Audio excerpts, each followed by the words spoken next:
What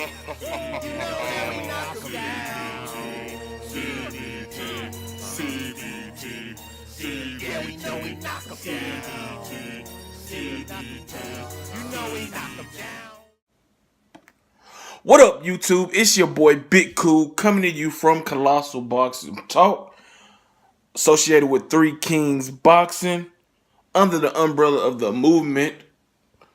And I am back with another video. And in this video, I will be talking about a few things. First up is former IBF welterweight champion Shawn Showtime Porter. He said that Spence isn't an option. He's not ranked by the IBF. Now, we all know that Shawn Porter is a guy who loves boxing. Every time you look up, this motherfucker is at a fight. He was at Spence versus Kell Brook. Obviously, he was scouting for a potential rematch with Brook or a showdown with Spence.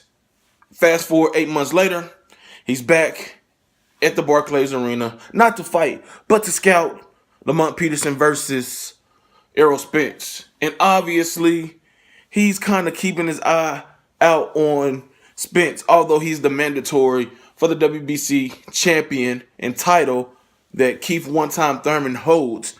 Yes, he's hell-bent on getting that rematch with Keith Thurman. Back in June of 2016, Thurman and Porter put on a hell of a fight. A hell of a back-and-forth action type fight. I felt that Porter won a close decision, but he lost a close unanimous decision to Thurman. He's been hell-bent ever since to try to right that wrong, try to get, his revenge on the guy who gave him his second career defeat. And he's intent on waiting on Keith Thurman for however long it takes until Thurman is ready and willing to face him. As you all know, Keith Thurman has been out of the ring since last March when he defeated former WBC welterweight champion Danny Garcia in their unification bout to unify the WBA and the WBC titles. Now, Thurman is on his way back from elbow surgery. He will be facing Jesse Vargas April 21st. And you know that Shawn Porter will be in attendance scouting that, because although we expect Keith Thurman to be victorious against Vargas, Vargas is a very good fighter. B-level type guy. He's tall, rangy, and got some solid skills. I won't say a very good fighter. He's a good fighter. It's a dangerous fight for a guy that's been out of action. It'll be like a year, by the time, he squares off with Jesse Vargas. But let's get into the comments made by Shawn Showtime Porter in regards to a potential Errol Spence fight. This is what he had to say. Right now, it's not an option because it's the IBF. Porter told a group of reporters Saturday night. I'm not sure if I'm ranked in the IBF. I've been told I'm not. I don't know for sure because I don't look at the rankings. But I'm actually told I'm not ranked in the IBF. I don't know for sure, which is crazy. I need to be ranked everywhere, but it is what it is. So right now, Spence is not going to be my next fight. Like I said, it's Keith Thurman, and if we have to, we'll look somewhere else. First of all, Shawn Porter is the former IBF welterweight champion. Lost that title to Kell Brook. Kell Brook lost it to Errol Spence. So you cannot tell me, and maybe, let me know in the comment section below if I'm speaking a little ignorantly. There's no way that Porter is not ranked. I'll have to look that up to clarify, to confirm that, but I highly doubt that Shawn Porter isn't ranked in the top 10 of the IBF rankings. He hasn't been out of the ring in an extended period of time in terms of a year or two. He's always fighting. He's been faced, Adrian Granados, Andre Berto, since, the Thurman fight. So you cannot tell me that this guy isn't, ranked somewhere in the top 10 in all four sanctioning bodies. So this is what else he goes on to say. I'm doing everything I can do to make these fights happen. So this year, you will see Shawn Porter in the ring with Keith Thurman. If not Keith Thurman, then Danny Garcia. Okay, so obviously, Shawn Porter is doing some type of ducking of Errol Spence. And I can't say that I blame him, but he's a fighter. This is boxing. He's adamantly about facing the best. He's fought Keith Thurman. He's fought Andre Berto. He's fought Adrian Granados. He's fought Kell Brook. You know, he's fought a lot of guys. The list goes on and on. And while Errol Spence seems to be a wrecking ball, a bulldozer just bulldozing over any and everything that's in his way at 147, you got to be up for the challenge. And his whole statement was just, you can tell he didn't know what the fuck he was talking about. He said, I don't know, I'm not sure, so many times in regards to being ranked in the IBF. Well, you know damn well that he knows he's ranked in the IBF. And I'm pretty sure Al Heyman would offer that fight to him if, you know, Shawn Porter and his team wants it. And the way I look at it, I understand he has a way better chance of defeating Keith Thurman for the WBC title than he does defeating Errol Spence. You got to look at the matchup. Let's look at it stylistically. For one, Spence is a southpaw. 2, he's a tremendous body puncher. 3, he has a very good jab. Now let's look at the physical advantages he will have in a potential fight with Shawn Porter. Shawn Porter is 5'6", 5'5", if I'm not mistaken, maybe 5'7". Errol Spence is 5'9". Errol Spence has a 72-inch reach. I don't know off the top of my head what Shawn Porter's reach is, but if you know, drop it in the comment section below. That tells you that all the physical advantages lies with Errol Spence, who also happens to be the better fighter. Has a better jab, better combination puncher, better body puncher, bigger, taller, more rangier, stronger, at least punch-wise.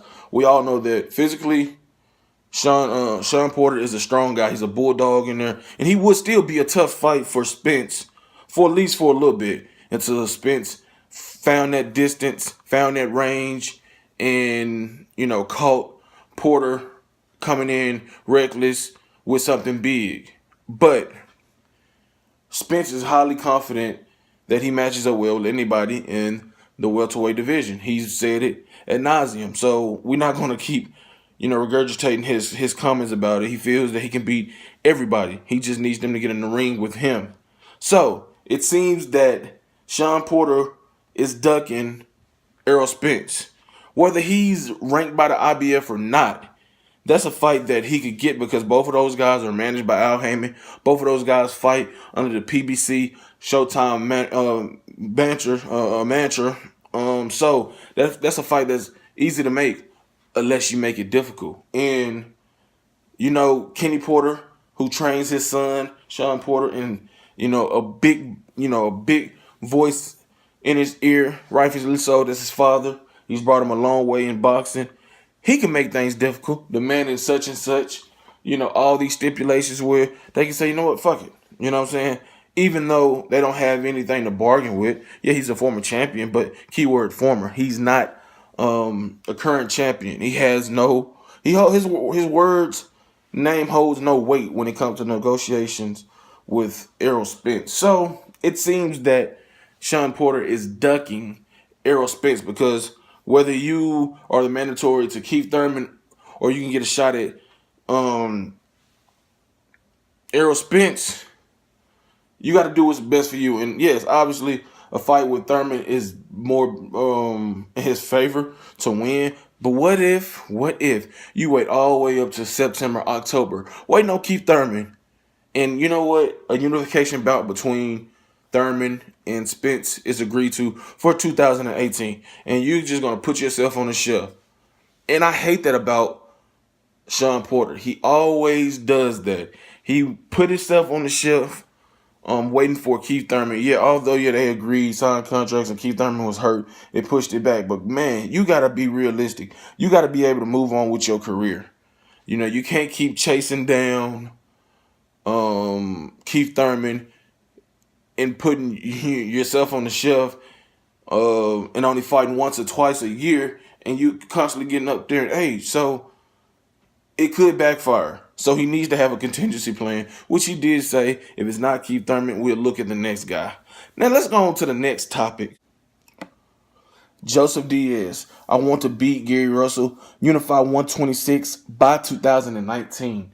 Yes, Joseph Diaz, featherweight contender, has already secured his shot at WBC featherweight champion Gary Russell Jr.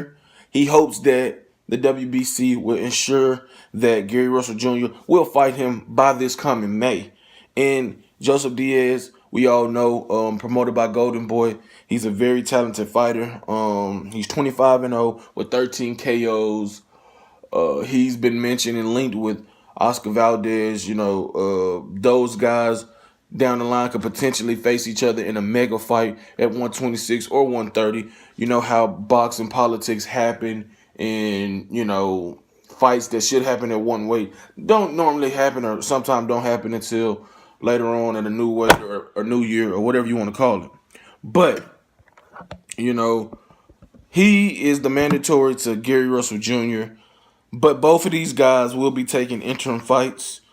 JoJo will be facing Victor Tarzis. I probably fucked up his name. I apologize. On February 22nd at the Fantasy Springs Casino in Indio. And this will be Diaz's first fight of 2018. And this is what he had to say. He fought twice. But this year he plans to, fight 4 times. This is what he had to say. I'm very young. I'm 25 years old. I can still fight a lot. I want this fight to keep me active. Gary Russell Jr. is slow to finalize our fight. I'm sure he'll wait until May to fight me. I'm taking a big risk, but I'm not taking this opponent lightly. I'm very focused and determined. We thought we were going to have our little fight in February or March, but he never accepted. He's going to have one more fight. I'm almost sure he's going to fight in March. He's getting older. He's not very active, and I think it will pay dividends. He will not be the same fighter that he was before. He's very inactive. I want to beat Gary Russell, then unify the titles. I want to demonstrate things in my division. I hope that in 2019 I will become the undisputed champion, and then I want to move up the division. So he believes that age and inactivity will be the downfall and the demise of Gary Russell Jr. when these two guys lock horns likely in May. He's confident in his ability. He's confident in his skills. He's confident in his age and his activity that he can give the much faster Gary Russell Jr. more than enough problems to defeat him. His goal is to not only beat Gary Russell Jr., but to unify the featherweight division by 2019 and then move up to junior lightweight, which is 130. So I applaud JoJo Diaz for, gearing up and wanting to face a very skilled and very dangerous opponent in Gary Russell Jr. And maybe I shouldn't applaud him because he is his mandatory. This is what he's been aiming for since he started boxing as a professional. He wants to be the best. He's just so happened to have to face Gary Russell Jr. He's undefeated. Gary Russell Jr. has one defeat coming at the hands of Vasyl Lomachenko back a few years ago. This is a fight that needs to be made because JoJo Diaz is a big name at the featherweight division, along with Oscar Valdez, Gary Russell Jr., and, the other guys. So, I favor Gary Russell Jr., but I wouldn't rule out Diaz. Depends on how he look. He got to come out of this fight with Terrazas unscathed, which is taking place February 22nd. Hopefully he doesn't suffer a cut or injury. He gets Terrazas out of that fight rather quickly.